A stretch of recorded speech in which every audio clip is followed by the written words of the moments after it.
Capitol Hill played host to a roasting of IRS officials who came under fire after the revelation that the agency had targeted conservative groups seeking tax exemptions in recent years.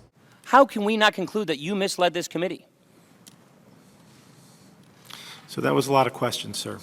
It's one. How can we conclude that you did not mislead this committee? That's Stephen Miller, soon to be former commissioner of the Internal Revenue Service, answering questions from Republican Congressman Paul Ryan. It comes at the height of tensions for the Obama administration, which has had to answer why agents within the federal tax collecting agency targeted groups that use terms like Patriot and Tea Party in its review of groups seeking tax-exempt status. Ryan wanted Miller to acknowledge whether he had broken the law by lying to Republicans back in March of 2012 in a letter where he denied knowledge of the targeting. It's inexcusable, and Americans are right to be angry about it, and I am angry about it. I'll do everything in my power to make sure nothing like this happens again, by holding the responsible parties accountable. Miller defended the agency at the hearing, denying the targeting was intentional while acknowledging foolish mistakes within the agency. Partisanship, or even the perception of partisanship, has no place at the IRS.